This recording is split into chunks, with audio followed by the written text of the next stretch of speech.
Do you like my boyfriend? All right. Welcome to, what episode is this? This is episode 14. Never get that right. Did I get it right? Because I feel like I don't get it right. No, you have gotten it wrong in the past. But welcome to episode 14, season 1 of of Baking It Down with Sugar Cookie Mark. I should know that because I came up with it. You did. I thought it was a pretty good pun. Thank you. It means breaking it down, but I said baking it down just for those that don't Corrie know. truly did peak when she came out with this thing. I've been downhill ever since. Okay, but I want to dive in to, I don't even know if people like this little segment, but I'm running with it. I just Googled questions to ask your twin, and I'm going to ask you the first things that popped up. I just copied and pasted Okay, I didn't read these questions ahead of time, so Okay. I'm not going to read them and just ask them. Question 1, who's the oldest? I am. And if you're wondering, it's like by however long it takes you to hand the first kid and the second kid. They're like, here's the first one, here's your second one. They're It's like tossing babies across the C-section room. thing. Number 2. But I'm the wisest. I mean, That's not a part of my question. oldest is today. wisest. Number 2, favorite memory together. Yeah. No, that's a heavy hitter. What's a good memory that we have? I don't know. I spent literally all the 32 time. years with her. We'll come back to that one. Okay, who takes longer to get ready? I'd have to say it's me when I choose to get ready. Absolutely. Did you ever dress alike? My mom, our mom, was really obsessed with dressing us in the same outfit, but with different patterns. So Corrie and I were constantly in a state of matching mismatchedness. Yeah. I think I was like always wearing blue and people thought I was a Right. boy. And you I'm always were 90% pink. sure mom and dad mixed us up one time and they just were like, is this the Corrie one? So I could be the oldest and wisest. But your actions have proven that they did not mix us up. Okay, what is one thing that you can do well that the other twin can't? She can't stop talking. Just kidding. Go ahead, answer.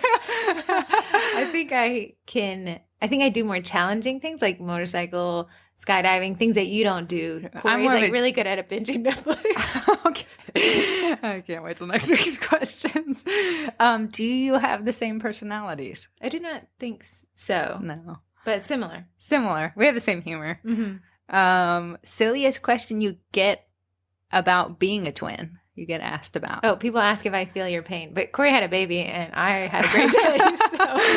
So True. Describe your twin in 3 words. the most annoying.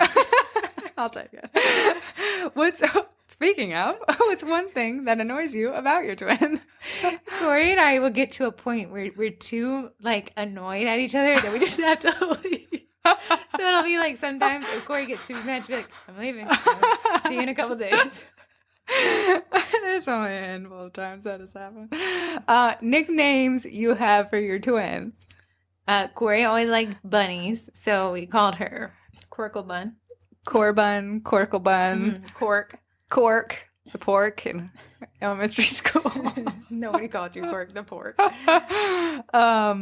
Favorite thing about your twin? Corrie, if you are on the side of the road because your motorcycle broke down and it's 5 a.m. and she's asleep, she will become your saving grace. Corrie is truly a ride or die. I could be like, we had a falling out, one of those final like little times she walked out, she never came back. And I'd be like, hey, I ran out of gas. And she'd be like, I hate you. But I'm on my way. Do you need regular or premium? Are you identical? We are not identical. We are fraternal.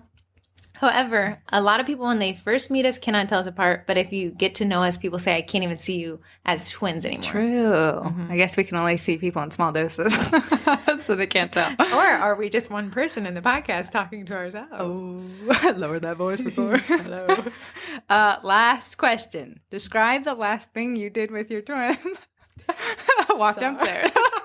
Corrie and I do not live together because I know some people get that vibe where we would have, there would be a double homicide. Somehow we managed to kill each other equally with a vengeance. Yeah, murder suicide. But we do work together, so the last thing we did together was set up the podcast equipment. That was like 10 seconds. Okay, so that's my questions. Heather, give us a breakdown of how this podcast should go. So this is the podcast that's an extension of the Facebook group called Sugar Cookie Marketing. Here, we're just going to run through the intro, which you guys have painstakingly suffered through. Then we're going to go to the marketing minutes, which is some kind of theory of marketing, although this week kind of more business. And I'll get into that in a second. Then we're getting into the business of baking. Corrie will be doing that one this week. She's rolling her mouse, which I know you guys can hear because I can see it recording. Sorry. I was getting down where you were going. Then we do voicemails, which are great. And that's people who call in and tell us about themselves, their marketing questions, or just give us a shout out, which is my favorite. And after that, little group stuff, things that are upcoming, things that are current, and then Twinterests. And then we've added a new sponsor section, which we will get into. I'm happy about that one. Woo woo. All right. So I'm going to let Heather take over the marketing minutes today. I'm just going to read the title, and it's called Big Bad Refunds. Yup. I wanted to talk about the 7-letter word of the cookie world. Refunds. Dun, dun, dun.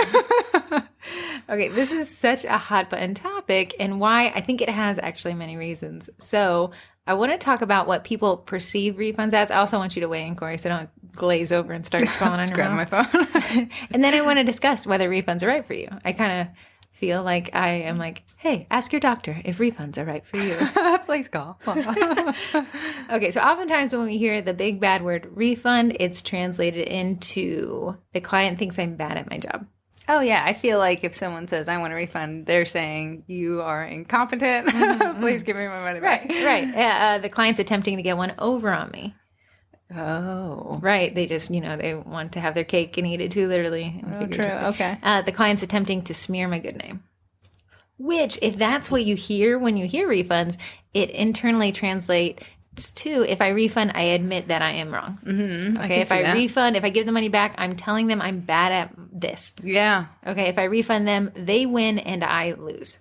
Yeah, it's like definitely like different side of the table. Right. It's kind of a personal attack is what some people are taking. A personal attack, right? Yeah. And very negative. Very negative. Everything about what we just said is very negative, which makes sense why refunds are a bad word if that's what's attached to them. Yes. However, when you approach refunds that way, it makes sense why refunding seems like evil, bad, negative, wrong, incorrect, even, dare I say, like thievery, like you're stealing from me, you're taking bread off my child's table. Yeah. Right. Explains why often in the group, when we have someone post like a correspondence between a client asking for a refund, it becomes like a client bashing fest in like 30 seconds. I can never keep up with this. Last night's became like in 2 seconds. Yeah, it's so fast because it is like, hey, we're protecting our good name. Hey, oh yeah, fellow cookier, it's us against them, right? And I can see it because only other people who bake, make cookies, make cakes know the hard work that goes into it. So for you to put all that hard work into it and then someone to be like, hey, I want a refund. We all feel hurt. Oh, we all know. Absolutely. I act like we feel their pain. I feel like you all know. We feel their pain because of how much time goes into each order. For someone can literally take 10 seconds and say, I want a refund. Right. I mean, that only took 2 seconds to say, but the hours and hours that went behind that. Right. It's gone. It's gone. And not only is the time gone, the profit is gone. The profit's gone. You've already allocated that money to there's awkwardness. Now you have to deal. Now you're taking off your chef hat, putting on your business hat. And it's just offensive. The thing is, many people don't get around to putting on their business hat, which is what I want to talk about here. The vibe around refunds in the cookie world is what I feel like is this. The client is attempting to get one over on me. It's the cookier against the customer in a fight till the refund death. If you read the threads about refunds in the group, like... Oh, I read every single one. I might not comment, but believe me, my foot is in that. I want you to know that I'm at the microwave putting popcorn in the microwave, cooking that popcorn button. And still scrolling. It's a reason why we see in those kinds of threads. Here's the recommendations that I have read that people have recommended when it comes to these refunds. I'm super curious. Only refund the one cookie with the ant in it. That ant thread. I can't ant even with a... Yeah, so it was a thread posted in 2 seconds. Unfortunately, we had to... I'm just going to give some people some backstory. I don't want another thread to come up from this. But someone had posted a picture of a cookie with what looked like a placed dead ant, almost like they carved out a little hole, put that little ant in there, stuffed in there, and said to the cookier, hey, I think I want a refund. There was an ant in my cookie. Okay, but that's all the information we have to go off of. It was it. Okay, great. So a lot of the comments in that thread were, tell her to give you that one cookie back and refund her I one. want to tell you my favorite comment was, go and find an ant in the wild, bring it into your home, smush it, bake it, test it. I love the dedication. Another thing I've seen says, make them give you all the cookies back, and then you'll offer That's that a popular response I do see. It's a popular response. Can you let the cat in real quick? Okay. I'm going to pause this.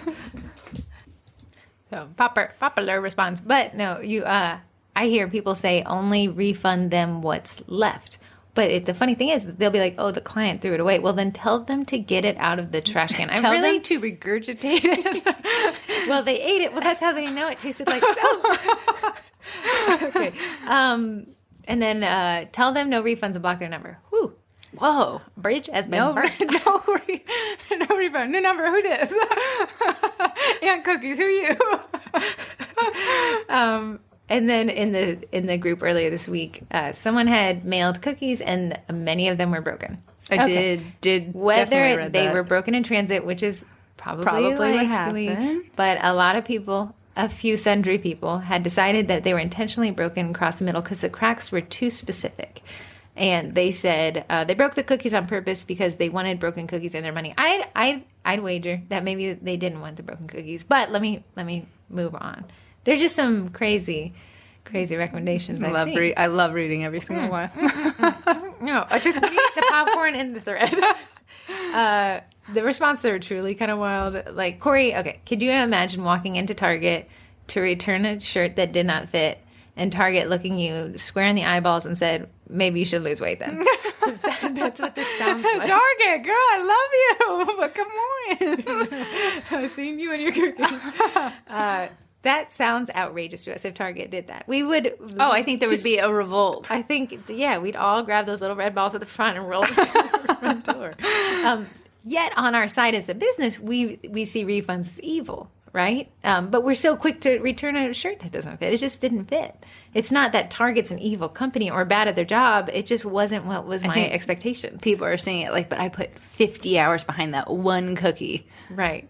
I'd wager that oftentimes the refund is not actually what the client wanted when they called you a month ago to place the order, went back and forth for hours coming up with design ideas with you, drove to your house to pick them up, and then drove them back to the event they spent hours planning. They were shaking it. I will be so. I'm going to make this look like an earthquake just happened. And then takes a picture and sends it to you. I just don't think that is the intention. But thoughts and opinions are not great because there's no proof, right? So some member messaged me she'd like to remain anonymous as to not be burned at the stake with scribes. Yeah. But she said, why don't you ask the group how many orders they've had to refund in the last 12 months? Oh, man, I saw that post blow It was responded to roughly 980 times. Good Lord, I wish my post could trend that fast. Yeah, apparently you just need to ask about refunds or ant reviews. In the marketing world, they say you can't manage what you can't measure, so let's not go off opinions. I asked that question in the last week, and I think we had 980 responses. I copied and pasted the responses, pulled them into an Excel, cleaned up the data, and then found the average in the last 12 months, which the last 12 months have included COVID. They have. So many of the bigger numbers in that was somebody who said, I got COVID, I had to cancel all 18 orders. All right. Okay, the average of roughly 1,000 people in the last 12 months, their refund amount is 1/3 of one order. I mean, I can honestly say I have not given a refund. Right. I've not. The average answer was between 1 and 0. So, okay. So that tells us 1,000 people who sell cookies, they've refunded maybe one in the last 12 months. That means your clients are not out to get you. They're not. They want your cookies. They do. That's why they order them. Right. I didn't even ask it. So I didn't ask even about COVID. I just said, just give me a number, no explanation. But a few people decided to tell me it was COVID. Well, I appreciate the honesty. Right. But okay, let's say that your average order is $45. If that's like the U.S. average, give and take, the people in California have like an average of like $2,000 per order. $1 million per 12 dozen. Right. So let's say your average dozen is $45. Yeah. Your refund in 12 months, you would lose out of pocket $18. That ain't bad. $18. That ain't bad. $18. Okay, so let's start with the definition of refund according to the Merriam-Webster dictionary. Okay. It is to return money in restitution, repayment, or balancing of accounts, to give or put back. I didn't read anything there about client placing Aunt and Cookie to frame you as Aunt Cookie Lady, right? No. It wasn't malicious. Were you reading between the lines there? I put the Webster with Spider and Cookie. Nothing about that was negative. It's just business, right? It's just a transaction. It is. Pretty simple when you put it that way. Nothing nefarious. They didn't say the big bad client's way of getting one up on a business and sticking it to the man. It's just restitution, right? Last I checked, I'm not perfect, regardless of my self-proclamation. The odds of me messing up are absolutely never zero. It's just not zero. As much as I like to think it is, it's not zero. Absolutely. Whether it be something like color bleed, someone tripped on their way into the Somebody house. said, someone said I had to refund somebody because I was walking up to them and I tripped and dropped the box, and they wouldn't accept the refund. So in the world of clients, I feel like they're not really. maybe she fastened, like she just jettied up the pavement just a little bit to intentionally trip the lady so she could get. She went out the night before and dug up one of those slabs of concrete so that Before lady you would refund, trip you on need to ask her for her house insurance policy and the plans of her life. Okay, so basically, one thing we talked about in the group is that if you could generate an oopsie budget, which is by tacking 25 cents on every order, right? Which is nothing. So instead of me charging $55 for a dozen, it would be $55.25. I don't know why business owners like double zeros at the end of things, but Target doesn't care about those normal zeros. businesses don't. So you could do $55.25. Plus, a lot of people don't pay cash anymore, so Venmo loves to type in 25. And if they ask, like, why does it end on a double zero, then just round it up by $1. Yeah. It'd be 36. I don't think anyone would be like, could you round that up, please? Is this part of your oopsie budget? But if you sold 25 orders a month, Okay. and tacked on that quarter on each order, Okay. quarter on a order, I like that. you'd have $75 at the end of the year in your oopsie budget. That covers. Let's say one if order we and go then back to some. the 45 average, maybe out of pocket you lose $20, but then that's not what we're going for. We're just hedging our bets. I mean, the average refund amount is $18. Give or my take, dirty right. math, right? So you'd actually be making a profit at that rate, at the rate of 1,000 people's refund amount. With the $75 oopsie budget, you only stand to lose $18 of $75 that's not coming out of your bottom line. True. But what if someone says to you, and I'm just throwing this in you, but like, it's not up to my customers who have no issues to provide for the customer that does have issues. Okay, well, when it comes to refund, you're going to refund out of your bottom line. That's fine. But just accept that you're not perfect. Oh, yeah.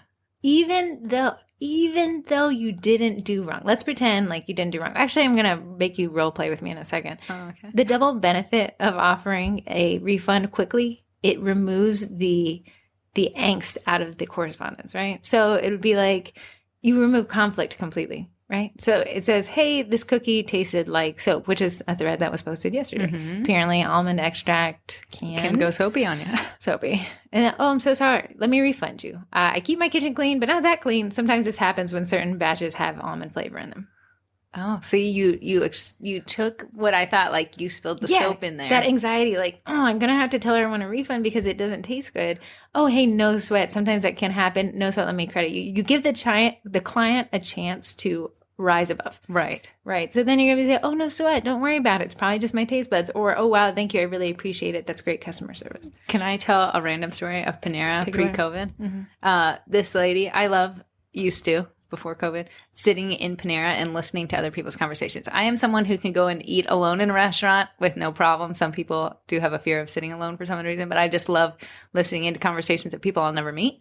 But one lady got a raspberry bagel. I think it had like raspberry pieces in the bagel, if I could remember correctly. My worst nightmare. Okay, go on. Yeah, I know. I was like, plain bagels or die. But she did not have her bagel to raspberry ratio in her mouth was not perfect. She said too much bagel, not enough berry. So she went over to the Panera dude and said, hey, I just want to tell you there's not enough berries in your raspberry bagel. This dude, without even skipping a beat, said, let me bag up a new one for you. She said, oh, no. I wasn't telling you that because I wanted one. I just wanted to let you know. And he's like, no. One on the house, please take this bagel. And she's like, no. I'm sorry for your ears, people. I see. But look, you disarmed them. Oh, yeah. When we ask for refunds, we come fully armed, right? I have to defend myself to the death. I got to prove to you why this didn't make me happy. My grandmother had a pair of shoes she bought on final sale. This was yesterday. That lady, bless her She soul. said, Head, could you call and ask him if I could exchange them? And I said, Ruth Ann, it says final sale. She's like, I know.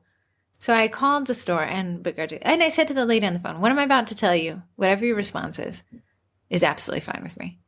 But my grandmother bought these. They're too small. They are final sale. And the lady said, absolutely no sweat. We'll exchange it. It was easy breezy. I mean, said- they made two people happy. You didn't even buy the shoes. Right. I was just like, wow, that anxiety you feel when you have to call and, ask for a refund. Because Right. I didn't want to, I'm not against the business. I like the business so much I purchased from them.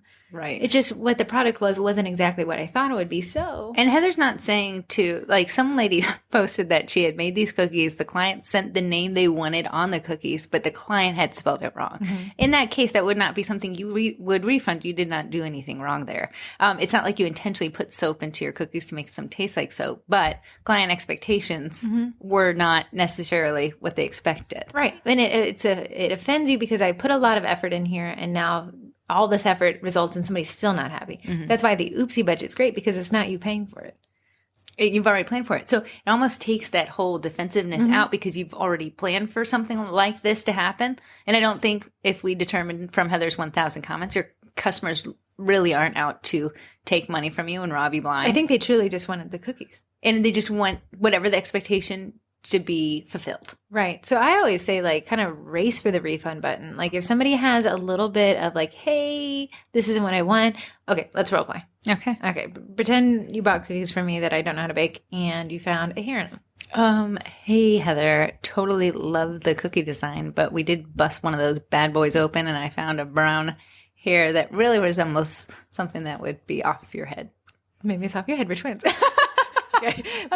Let me take the role of the anxious baker. Okay. The defensive baker, right? All right. So, okay, well, I wear a hairnet. I'm happy for that. But this hair was like in there like swimwear. Like you had a yank on it almost and it wasn't given. Did you store them on your counter or other people in your family with brown hair walking around these cookies?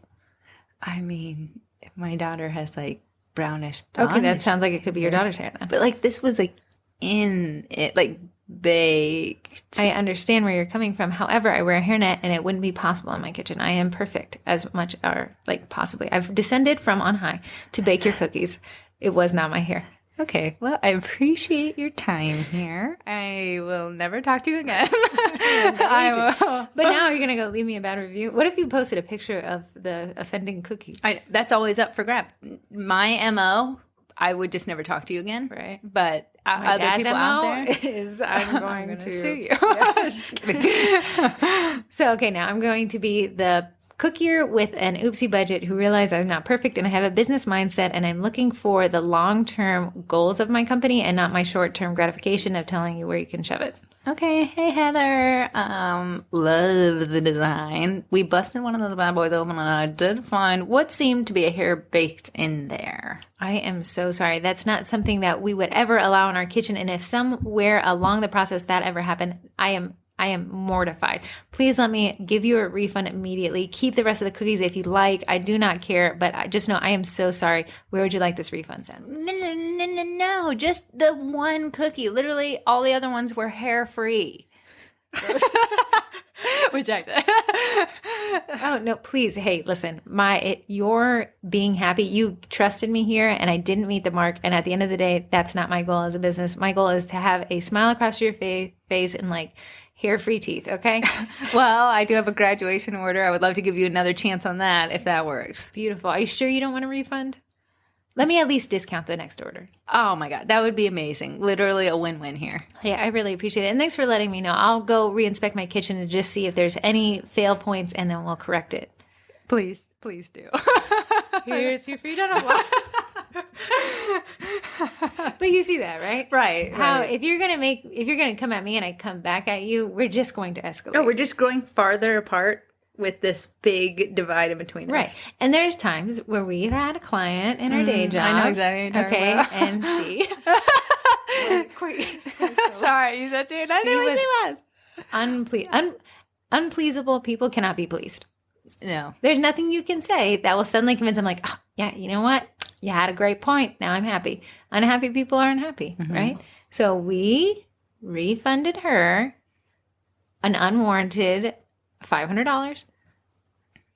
It was. She was unpleasable. She was unpleasable. It was, yeah. Did Corrie and I have a few choice words behind her back? Absolutely. That $500 made her happy. It made her disappear. We've never heard from her since, knock on wood. But the thing was, I'm going to just give a little backstory. She didn't like the website we made, but it's still her website today. Yeah. And she chose it. I don't know. She chose it. She was very difficult. And she was difficult with the last 5 marketing companies she dealt with. And she's difficult. Now you can see she doesn't work with anybody. And that's who she wants to work with, herself. Yes. The only person who could ever please that lady was the lady. Yeah. And while it did hurt to give the refund, and I was super moody that entire day, it was the correct choice in a business mindset. What would be the worst case scenario? She runs to some review profile and say, we stole money from her. We didn't meet our expectations. Then she's controlling the narrative by heading her off at the pass. Taking a little bit of a loss, we were able to change that situation, and she went away. I don't want to hear from her again. She went away, but she's not leaving me a bad review across Yelp, Google, Facebook, everything like that. Now, could she leave you a bad review? She absolutely could. And what would our response be? Hey, I appreciate so much your response. We were able to refund you a portion of the money. Never contact us again. There will be a hair planted in your cookie. That was for our marketing company. Yeah. So, okay. I get why we always hate that. The client's not always right. And if we encourage that bad behavior, listen, man, you don't have deep enough pockets to be the fall guy for changing that. I actually heard a very cool quote. Okay. It says, the customer isn't always right, but they're never wrong. That's a good one. Right. So is it my job, or is it let Target deal with that? Right. At the end of the day, a lot of the people that you work with are very local. We find them in moms groups, so they exist in moms groups. And if they don't like you, they'll tear you down there. I've saw someone hired a cleaning company and they ripped them a new one. Ooh. So bad news travels fast. Good news. So I would say that reframe refunds. They're not a bad thing. They are a cost of doing business. It's a reality in every true business mindset mentality is that you will be refunding people. It is not a personal attack. And if you take it as a personal attack, you have your personal hat on. You need to take that little hat off and put on your business cap, because you cannot take it personally. You will not exist in this space. You cannot take every bad-ish sounding thing and make it a personal, reflection of who you are as a human being. Some people may say, hey, I didn't refund them, and they never wrote a bad review. But who are they talking to behind closed doors? Once I ordered from Heather, the crazy cookie lady, and there was a hair in it, so definitely don't order from her. Right. You don't know what's being said. You don't control those conversations. So you might have won the battle, but you could be losing the war and you had no idea. Is there any case where you don't think somebody should refund? I feel very put on the spot. Do you know? I'm just curious. Yeah. I think it's always case by case. I always say hear them out and to look at it from their perspective. Were they at a party and your cookies bled all over the place? You might not have been in Are we control. talking real blood or icing bleed? A little bit of both. There's ants blood. If you didn't explain to them, like, hey, humidity is the arch nemesis of decorated cookies, then, hey, that does fall on you. You didn't give them the customer care that they needed to make the right decisions to maybe put them in the house and bring them out last minute. So let's pretend, because I know some people here are like, well, I'm not going to refund every time. And that's fine. At the end of the day, guys, this is your business. If you want to run it in the ground, feel free. Just kidding.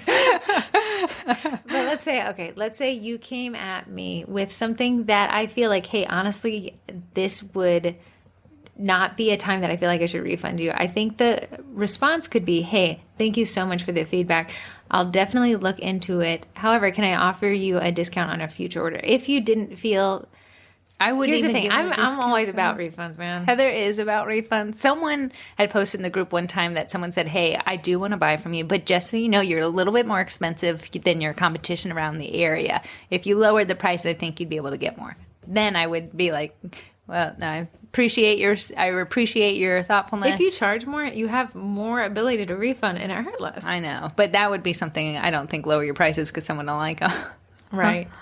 In the story of the ant cookie, unfortunately, the woman's husband had been laid off, so this money was very important to her. Desperate people make bad business decisions. They do. Right? So I always say, see if I can give people resolution from that, if I can remember correctly. I always say that, like, keep a fund ready to go to cover your butt. Right? Your baking buns. $1,000 in a bank account allows you to not make stress-fueled decisions. If you have $1,000 sitting behind you in your business fund and someone says, can I get a refund for a $55 order? That hurts a lot less than if it's $55 from your personal checking account that you had allocated for XYZ thing, right? Mm-hmm. Okay, so if you want to know the follow-up, the closure to the ant and the cookie thing, she actually did a hybrid of both what Heather said. I think she, if I read the message correctly, refunded for the ant cookie and also offered her 20% off a future order. So she combined both of Heather's thing, where she was able to keep the money because her funds were tight, but she also met the customer halfway. That's nice. So for those people that needed some ant closure. We all needed ant closure. I know. I know. That was a crazy post. Okay, so in summary, what is your thoughts on refunds, Corrie? Be generous with your refunds. Listen to the customer. Look at it from their point of view. Mm-hmm. They probably didn't want to bash your cookies against the wall. Mm-hmm. So come at it from the understanding that you are a customer as well to many businesses. How would you want to be treated? Mm-hmm. That's a good one. Well, I wouldn't have done a refund anyways. Okay, come on, guys. Mm-hmm. You're a business owner. You're going to have to refund somebody. Make peace with that thought today. Yeah, and as you're growing your business, which that's the target of this whole group, this whole podcast is growing your business. You're going to then be allowing a lot more customers through your gates. So the odds that you might have to refund down the road are probably higher because you're doing more business, you're making more money, you have more clients. Mm-hmm. So having an open mind towards the refund, I think, is healthy. I think you should revisit that idea often. Make sure that you are looking at it in a business standpoint versus a defensive, I just spent 50 million hours on this one cookie standpoint. And then nothing would kill a bakery faster than I found it here in my cookie review.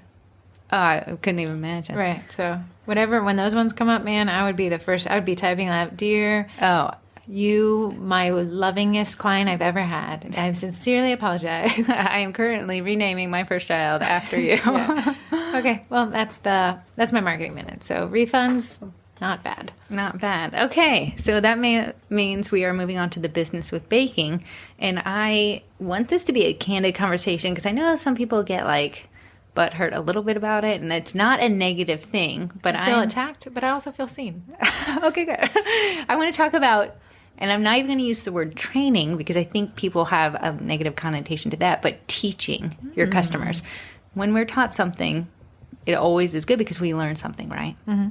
So teaching your customers is actually beneficial to you and your customers because then they know how to start working with you, the expectations you have, and it creates a clear line of communication. Mm-hmm. Okay. I want to talk about rush fees. The two bad R's, refunds and rush fees. Okay. You do not have to offer a rush fee in your business if you don't want to. If I take the order, it means I had time to take the order, Corrie. You are reading with a certain tone, Miss Miracle. I just want to talk about rush fees and the theory and the idea behind it. If you're running or planning to run a successful business, you probably have policies in place. Many of them will say things. Refunds. There you go. Wait, we're not there yet. I'm trying to build them up. Many of them will say things like, I require 1% payment in order to schedule, which is definitely teaching your customers that in order to make it into your books, they got to pay. It'll also say things like, by paying, you're agreeing to my terms of service, meaning that if you did not download the cookie contract by Janine that Heather posted the other night, get your buns into the group and download that. That was just an amazing contract. It was so lengthy. It was it covered all your bases. You wouldn't need all of those, but you could use a bunch of those to at least inspire, ways you can kind of cover your butt and set people's expectations. It was just a great post. But if anything, your policies. The policies are there for a reason. You give them to people in the good times for the bad times because you can always reference your policies. You're then not the bad guy anymore. Your policies are the bad guy. So you're the same side. No, I totally understand. It's not like, no, you don't understand my time. It's now my policy state.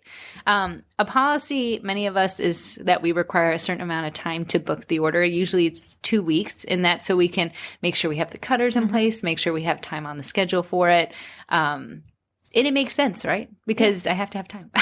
Right. Time to do it. There's only 20. Me and Jeff Bezos have one thing in common. You guys have no time. We got 24 hours in the day. True. Exactly. So even the richest man on the planet and me have the same hour clock. Yeah. And time is money. Time is valuable. There is a value associated to time. So what happens when someone has life happen and they try to book last minute? You can say, and you are 100% allowed to say it, no, my policy state that I required 2 weeks notice. I cannot take your order. And you would be following your policies. You have then taught your client that 2 weeks if you want to turn that no into a yes, you could say, hey, I'm actually booked for the next 2 weeks, but I can take your order for the week after. Does that work? No, my party is on. Sorry. Your party sucks. But you can 100% say that. You've stuck to your policies. You've taught those potential clients. A rush fee comes into the next part.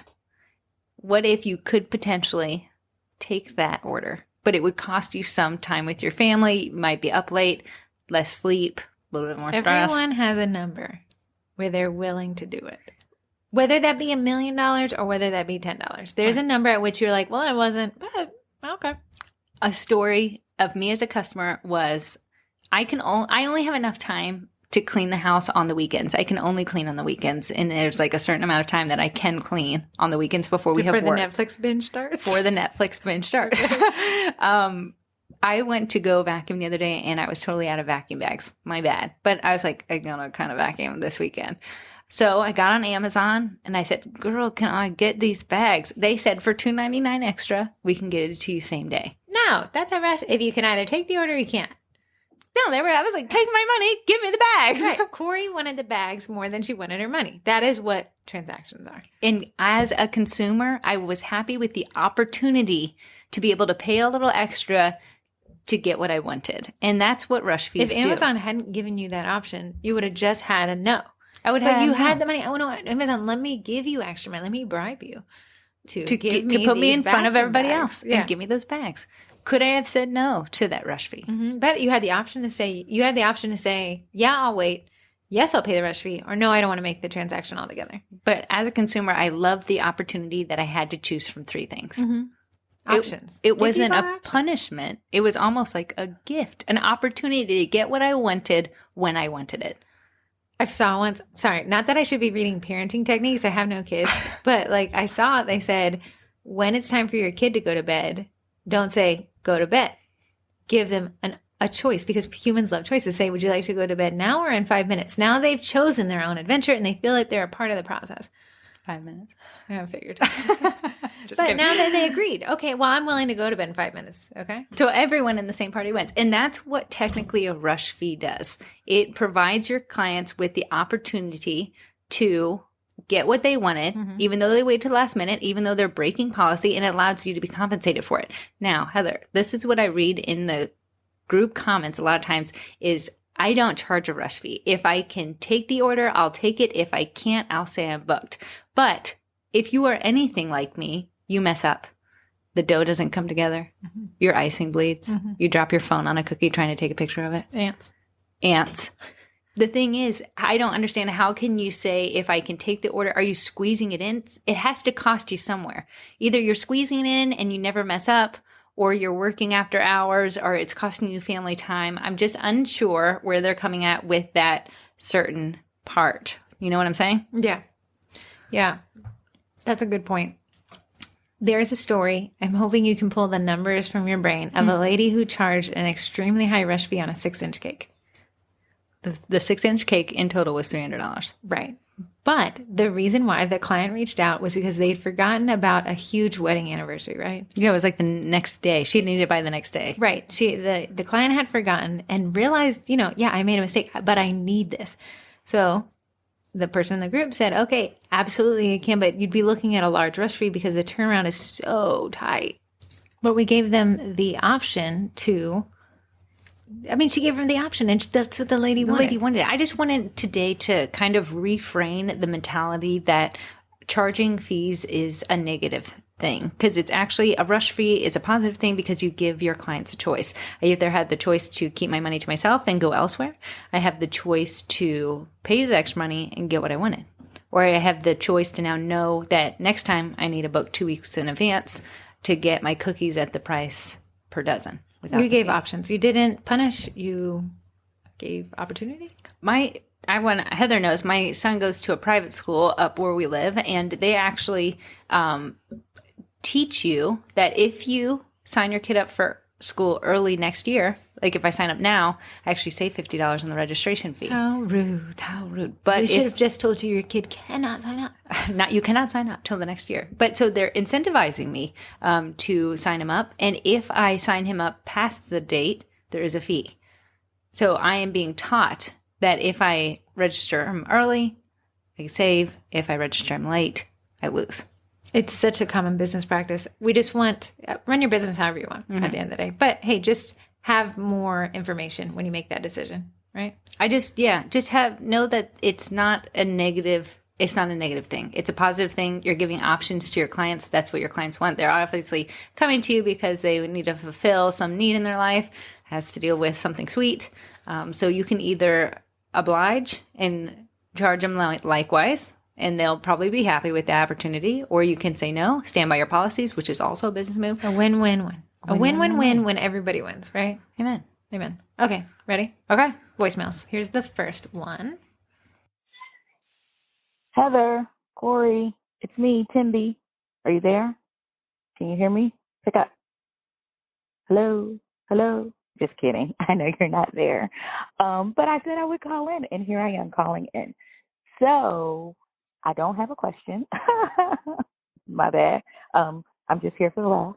But I do want to put out there something that I don't think you guys have put out on the podcast yet. And we don't really talk about it in the main group anymore. But we have a book club. And I think, one, I love to read books. So I was happy to join, and am currently reading How to Win Friends and Influence People.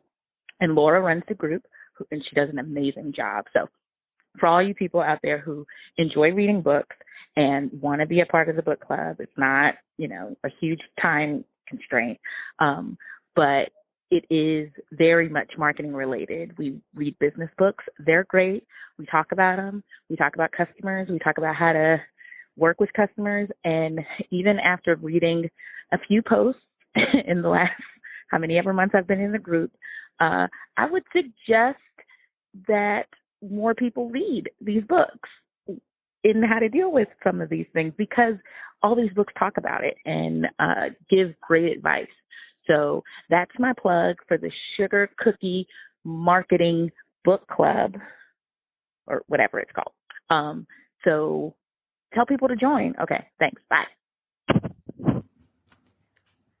I love Timmy. She's a true G. What a great segue into what we just discussed about customer relations and clients and managing their expectations. We do have Sugar Cookie Bookies. She was very close with the name there. That Laura does spend. I'm so gracious of her. She's not planting tomatoes. She's in that group, like giving away free knowledge. Yeah. So if you were like, hey, I'm here to invest in my business, invest in it by reading these books with Sugar Cookie Bookies, because it is all about client-facing issues, client-facing problems, how to see it from their perspective while also maintaining your business integrity. I think the big takeaway of How to Win Friends and Influence People is people just want to be heard.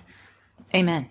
They want to be listened to. And guess what? That's the book they're currently reading now. It's a great book. It's probably one of the top 3 books that had the biggest impact on my life today. I have read it, 7, 8, 10 times. It's actually burned to my car, so it's always in there. If I'm feeling a little feisty. Into the side of the car. Dale Carnegie was here. Great book. But if you're a member of Sugar Cookie Marketing, you have automatic entrance into Sugar Cookie Bookies. So all you have to do, it's linked towards the top of the group, right? They are affiliated. Or search Sugar Cookie Bookies, parentheses, Sugar Cookie Marketing, and click join. If you're a member of the original group, it'll let you right into that one. Yeah, highly recommend. Mm-hmm. Awesome. Here's our next voicemail from Alex. Hi, Heather and Corrie. My name is Alex of Sparky Sweet Shop out of Cookeville, Tennessee. I love the podcast, love the group, and I'm so thankful for how you've changed my business this year. My question is regarding how to reference myself in copy and also in like signage at events. So I've seen some bakers will say, you know, follow us on social media, and then like in their copy they'll talk about we have this available, etc. I'm a one-woman show. I do everything myself. I don't have any help whatsoever. So I'm curious, do I reference myself as I feel like in places that sounds awkward, like follow me on social media, and things like that. So I'm just curious, which is better? Does it matter? Thank you for your advice. I think that is honestly a great question, and it depends on what your goals are. There's two sides of that fence, and a lot of people say, hey, I kind of want people to know I'm a one-man band, so they know that when I say I can't take their order, I'm not lying, and that maybe they're more gracious on you if things take a little longer. If you call your bakery we, I think it's much bigger than one person. I absolutely do too. But now if you feel like it's weird to say follow me, you can say follow bakery name. So let's pretend follow the crumb cookies to stay up to date. So that's the hybrid between both. Yeah, so I think honestly they both work. With me and Heather teach classes together, so for that one we always say we. There's two of us, so we get away with that. In our marketing business, we do say we because it adds a sense of trust. I'm not a one-man band. Yeah, in that industry you don't necessarily want the freelancer vibe. So. Yeah, because you're in their website, you have their passwords, you have a lot of things that really could make or break their business. So we do want to add a sense of trust in that realm. Yeah, now Corrie and I aren't saying we and Steve over there in the back and it's just Corrie with a mustache. No, we say, hey, you'll be working with Corrie and I, but you will also have access to our vendors, which are vetted. We spent, a lot of money finding these people. So we're really trying to add trust there. In the crumbed cookies, I do say I, because I am a one-man man that works a few jobs. So I do want that graciousness. Sometimes I'm booked, so I would like that understanding. I've never felt tiny about it. Heather's not willing to come over and bake with me, so it is definitely a you. So I think there's positives to both, and it just depends. Do you see yourself growing as a bakery? Do you want to portray that you are, bigger? I would use the we. If you say, hey, I want the people to know it's just me behind the screen over here, then I would use I, or I'd Wizard go of Oz over there with Corrie. Huh? Wizard of Oz over there with Corrie. Hello. The man behind the thing. Do not pay attention to him. I just want to tell one funny story. Okay. We had this client once, way long ago, and she was very eccentric and just every time we were like, hey, that's not a service we offer within your quote, within your scope of work, that'll be an additional fee. But she kept saying, well, then how would I do it? Like she just kept, I said, we can do it for you. But she just couldn't bring herself to trust to other women. And it was fine. It was almost like, she thought IT work was more of a man's job, which a lot of people are conditioned to. So Corrie and I just really needed to wrap up this project. So I made an alias email. Robert. He's still on Pandora. So she'd email us and I'd be like, hey, Robert, we'll take it from here. It sounds so devious, but she respected Robert, which was just me. She respected Robert a lot more than she respected me. And whatever Robert said was golden. And he was this kind of He was a genius. He was this IT guy, no frills, no like, hey. Yeah, he was straight to the point, straight shooter. You either pay or you don't. And she was all about it. Right. Yeah. So, he would be like, it's not in your scope. It's an additional fee. Okay. I totally understand that. He still has a LinkedIn profile. Still has an alias. So that was funny. That sounds evil, but it really worked in that circumstance. And that Robert retired shortly after that email thread ended. Yeah. So it was fine. Okay, next up we have a text. Hi, Miracle Twins. This is Brian and Kelly from Bear and Bubby's Bakery. We just opened a cottage bakery in last September since Brian quit his job to remote school our kids. A couple of things. We have identical twins. They don't have a podcast yet, and if they did, it would be all about Minecraft. So don't worry about any competition from them. Popcorn butter pro tip. Take a large drink straw, stick that sucker into the popcorn all the way down, pump butter into the straw as you raise the straw, and boom, no more missing parts of movie to rebutter. Oh, yeah. Yeah. Oh, man. These are one of those life lessons, kids. Number 3, we have a local brick and mortar that likes to step on our toes and start making the same things as us days or weeks after we posted it to our page. What do? Just ignore them, delay posting our stuff. Love the show, and thanks. I think this is a great question because it does I like arise. that popcorn tip, man. We will be using that one because it does. Also, I am pretty good on the Minecraft front. I have an 11-year-old, so I'm a professional Minecrafter. Don't quiz me yet. That's a great question. A lot of people have asked it. I feel like my competition's always watching me. They're always posting my stuff. It seems like whatever I make, they're constantly making it. The great thing about this industry is none of us were the first. I know. We weren't the first to make sugar cookies. We're not the first to bake a cake. So Everything is it's replication. always, and we always pull inspiration from other bakers. If you're on Instagram, I say, oh, I love that the technique they did. Let me save that for later. Maybe I can incorporate it in something. The thing is, if you feel like it's taking joy from you to know that they are following in your footsteps, block them. There's a local family in our area. They're the Ayubs. And all they do is they're carpet cleaners, right? Quite an extensive business. Very cool, very clean carpets. The original was a guy named Dan. So Dan was the original Ayub carpet. So I think the company is called Ayub Carpets or something like that. It was, yeah. So Dan had built this whole business, had hired a lot of his family, and then one of his family members he had fired. I don't know if it was like Something like that. Whatever. But George Ayub started George Ayub's Carpet Care. Very similar names. Yes. However, not illegal. Even though you may think it was, whatever, they both still operate. I see their trucks all the time. Yeah. Dan's entire marketing campaign shifted from we're the best carpet cleaners to I'm the original, Ayub, I am the original. And it really took the focus off of like, hey, what can I provide my clients? And became more of this interpersonal family struggle. Right. Yeah. And it's not a great vibe. It's a little cringy to try to be like, we're the first ones to do this. Because technically none of us are the first ones. Right. But if Dan had refocused saying, not only am I the best, I'm going to be better than George. I am the person you want to call when it comes to carpet cleaning.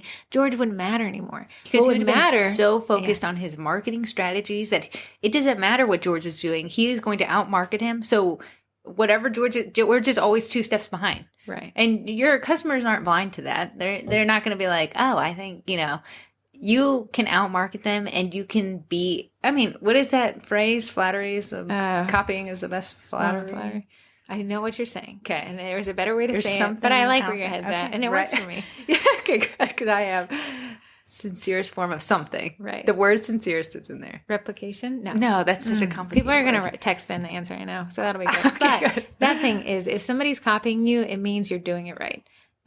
You're not going to be the only baker in your area. If you are, I'd be worried that your area can't sustain bakeries. Yeah. And if people are copying you, hey, bum deal. But hey, at least they know they're looking at the best. Amen. So I wouldn't necessarily change my marketing campaign. If anything, I would block them from your line of sight. You can't necessarily block their kids, their family, their other fake profiles and everything. It's going to be hard to do that. Just stop paying attention to them. How can you remove them out of your line of sight? Be so busy in your marketing strategy that you don't have time to look over your shoulder to see what they're doing because you're going to be so busy. If you put that time and energy into your marketing, people are going to notice. People are going to start buying. You're going to be busy and they can copy you. You cannot stop it. Believe me, 32 years, Heather still looks like me to this day. We've been working on I'm the original Miracle Twin. But as we know at the beginning, you could be twin number 2. But so the concept is focus on yourself.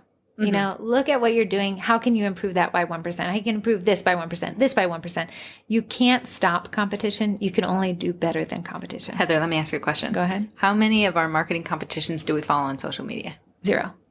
Because we don't have time. We don't have time because we're so working on growing our business that, hey, you do There's you, so I'll do many me. people out And there there's who so need many marketing people. companies. There's so many businesses. So imagine all the people that have mouths that like sweet treats. There's a ton, and that's great. The more people that have a sweet tooth, the more of a high tide raises all ships. Amen. So, yeah, I would say, 1, definitely stealing the popcorn thing. See, look, another person stealing from you. See, you guys, for you. But, yeah, don't worry about the competition. Competition is healthy. Competition is an indicator that your market has a thriving industry that can support multiple people. And don't take offense to it, At the end of the day, I can look and say, hey, yeah, these are things I've taken from other people. Mm-hmm. I've taken classes from people smarter than me, and then I put those into practice. Yeah, and that's what it's for. I'm going to read voicemail number 4. Okay. It says, hey, Twinners. I'm just going to assume they either mistyped it or because it rhymes with winners. I think it was winners. Hey, Twinners, I don't have a question. Well, that's not true. I have about 100 of them, LOL. Just wanted to say how freaking awesome you both are. What you do for us in the group is beyond amazing, and I wanted to thank you for sharing all of your knowledge. Kissy face. I love it. I love it. Thank you. That was just an 217 area code, so we didn't get a name, but just know my heart goes out to 217.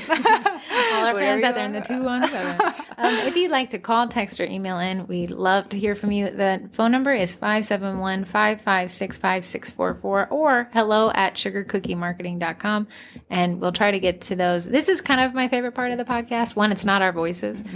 Unless we're reading the text. Right? But two, I get great popcorn tips. So. Yeah. We actually finally got someone to email a question in, and I'm excited. That'll hopefully be on next week's topic for me. I think I'm going to dedicate the business of baking to it. Oh, how fun. I know. Okay, so going to group stuff, our group challenge will wrap up here in the next couple of days. The 3x3x3 challenge. How have you been doing with it, Corrie? Honestly, I have, I did get this order that I had to do this past weekend. So I couldn't do that day, but that's okay because I want to tell everyone, if you miss a day or two, it doesn't mean to give up. It means those 2 days, hey, I got busy, life happened, but I'm back at it. I didn't say, well, now I got to wait for next month. No, it's not wait for next Monday. It's not wait for next month. It's get in onto the horse, get back to it. You and your colloquial phrases today. I hope people email in and tell me where I'm messing them up. Stealing ideas is the best form of compliment. Our upcoming live. So we had a live scheduled for this week, relationships and baking. However, the speaker had unforeseen circumstances, so she asked if she could reschedule. Absolutely fine. But Elizabeth has offered to step in with what has been the talk of the town, my new boy, Eddie. The edible printer. So she's actually like way better at it than we are. She's had it for 6 months and she uses it to fulfill a 200 cookie order every 2 weeks. It's a standing order with a commercial client. Yeah. And so she's going to tell us pros, cons, good, bad. Best practices. Because she watched the Facebook Live we did in the group this week about printing on. So I guess a lot of people think you can only print on circles. You do not have to only print on circles. So Corey, are you going to post that? Yeah, I will. We printed on these little bathing suit cookies. Of course, there was overspray. We wanted to test like saturation. And Elizabeth's like, hey, you guys are awesome people. However, you're doing this wrong. You are idiots.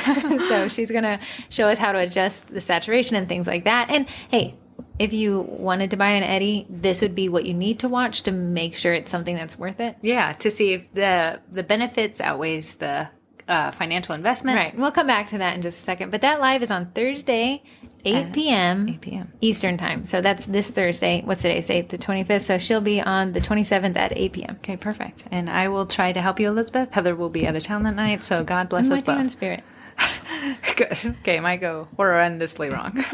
Okay, then we have next is graphic design and branding for Sugar Cookiers, spoken in Cook English by Vanessa. That is May 31st at 7 p.m. She's passionate about what she does. She's definitely probably going to order an Eddie, but she is going to go over graphic design and branding, which is something a lot of times we see in the group with people like, I hate my logo. Oh, I don't have a logo. What do? Longevity of logo designs, because you don't necessarily want to rebrand every year.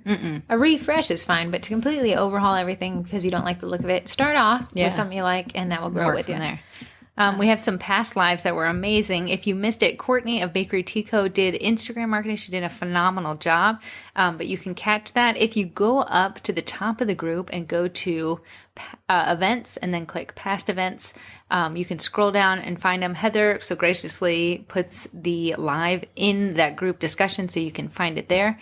We also had porch pop-ups for rural communities and small towns by Jess Clapper, and she did. She gave away all the tips and tricks.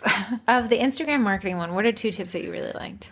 I liked that she said people aren't scared to see you. They're not. You don't have to have this perfect curated feed, which I know a lot of us do. And if you did want to put it in your stories and start a conversation there. I liked her tip where she said their profile image on Instagram should be your face. That is not something I actually do, but I thought that was a fantastic idea. One because it is kind of hard to put a face to a name when it's just a logo. I know. Mine's a crying cookie. Yeah. I think somebody asked you Someone why. did ask Why do you have a crying cookie on your logo on Instagram, Corey? What's your Instagram handle? My Instagram handle is the crumbed cookies. I spell it wrong all the time. There is a B somewhere in there. But I actually, when I first started, I said, Heather, make me a logo of like someone that bit out of a cookie and he's sad because he's missing part of his face. So I am the artist behind the logo. So I can't lose it because it's like my bastion towards Heather for pushing me into decorating cookies. Corey had a real rough start there. I really did. We didn't think it was going to take off. Okay, last up is Twinterests, things we find interesting. Corey, take it away. Okay, so I love packaging, and I actually write a personalized thank you card for every custom order that goes out. I did not know that. I do. I spend the time. It's just an easy card stock with a matching card. I actually really like it. But I wanted something on the top that looked professional. Wasn't my chicken scratch on there. So I ordered a personalized stamp. It says handmade by the Crumbed Cookies that just stamps right on there. Oh, that's good. From a small business, so it was even better. She was super nice. Let me see. It's called Boutique Stamps, and you can choose from a ton of designs that they have. And I did spell my name incorrectly. Corey. I left out the B. But they were so There's gracious. a B somewhere in there. They were Just so wasn't good. in there. It was not in the card. But it was super nice. And when I get the new one in, I'll share in the group what that looks like. Great. With a B in there. Okay, my Twinterest is actually our new and only sponsor on the podcast. Woo-woo. Is Eddie the Edible Printer. Yay! So Eddie prints directly on cookies. This is not wafer paper. This No. is not edible images. It is as how your printer works at home is how on a cookie. My mind was blown when I Right. watched this. So full transparency, Eddie sent us a printer, and that's the trade. So they said we can review it, we can break it, we can do that. We make no commissions on the sale of Eddie's. It would be nice because I didn't realize so many people were going to get one. But it was to us to try it out to tell you our thoughts. And our big thought is, how can you use this to buff up your bottom line? Okay, so to me, the Eddie replaces stencils and airbrushing. Literally the worst does it part. replace the cookie industry completely? It does not. You can still do that still fancy stuff, but imagine when you do your airbrushing and you do those stencils that's so much time, and those stencils are not cheap. But the Eddie... So we talked about this, actually. What? So Corey's going to post up the bathing suit cookies. So we printed off 3. Took us, after the setup? I mean, it really took us 2 seconds. So we talked about the cost of that set using stencils. Break it down to me. So because there were so many different colors, you'd probably have about a 4-set stencil in order to get the different layers, the different fruits on one of them that I'm talking about, plus the colors of airbrushes. It almost was using 4 or 5 different colors. Okay, so I have 4 and 5 different colors and a 4 or 5 set stencil. How much would the stencil cost? The stencil would be around $30. $30. Now, if this was a dozen at, let's pretend back industry average 45. We don't I couldn't have much even recoup margin. that. Now imagine how much more time it takes. Because time this is is why not I hate profit. airbrushes, because you have to get out one color, you put in the next color, you have to empty that out, then there's a cleaning process. I literally despise airbrushing. So if you had created those, so we did 3 cookies yesterday. We did. And we did 2 mess ups on purpose to see how the bleeding went and everything. Those 3 cookies, how long would that have taken you using the stencils? If I only did those 3s with that amount of colors, it'd probably take me no less than an hour and a half from start getting an hour out and a that half thing. for 3 cookies. Yeah, to cleaning, to switching out the colors. Where the stencils cost you $30. in the stencil There is costume no thing. margin in this set. Oh, So you'd have to change the design. You would, 100%. Right. So now this gives you, Eddie, in my non-baking, non-decorating opinion, gives you the chance to streamline a lot of stuff. Sabrina in the group is a huge Eddie fan. She's had one for much longer than we've had it. We've had it for a week or whatever, 3 days. But she posted up a great photo set. And maybe I can ask her to make its own post I or think whatever. so. But she doesn't print off 100% Eddie cookies and sell them. She makes them a part of a decorated set.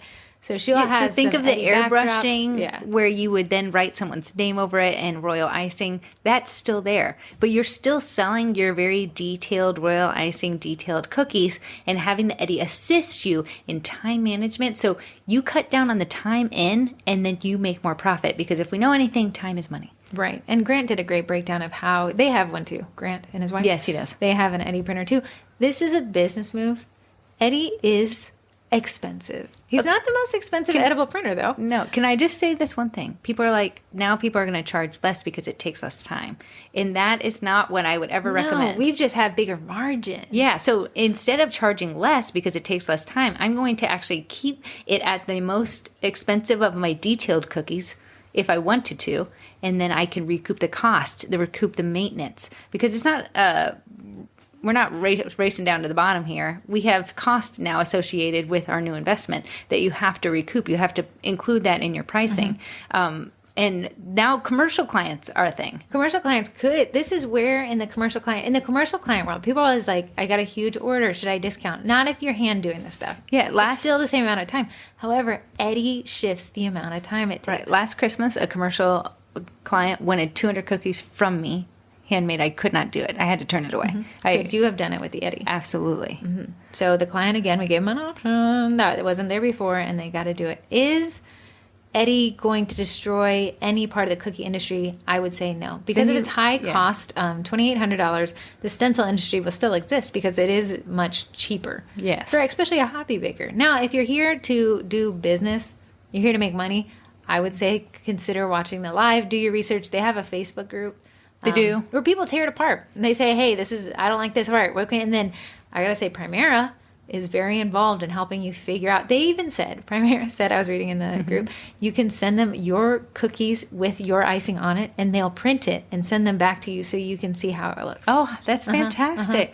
Yeah, because guys, the royal icing, the water consistency, this is a edible ink, just like an airbrush. So more water you have, things like that. That's amazing. So we did a live on it. There's a live on it this Thursday at 8 p.m. We assembled it in a pre-recorded video. And we did that pre-recorded video, and then we took some pictures of what it looked like. So definitely check it out. It's probably the coolest thing since sliced bread. If anything, you can watch it. It's pretty neat. I gotta say, it's pretty cool. And I don't even decorate. But hey, as somebody who can't decorate, this could put me in. I could try. I could sell this. you could flood a cookie. You could flood a cookie. I could even dip the cookie, which takes even less that's time. what they said. Less water. Okay, so that is our sponsor for the week.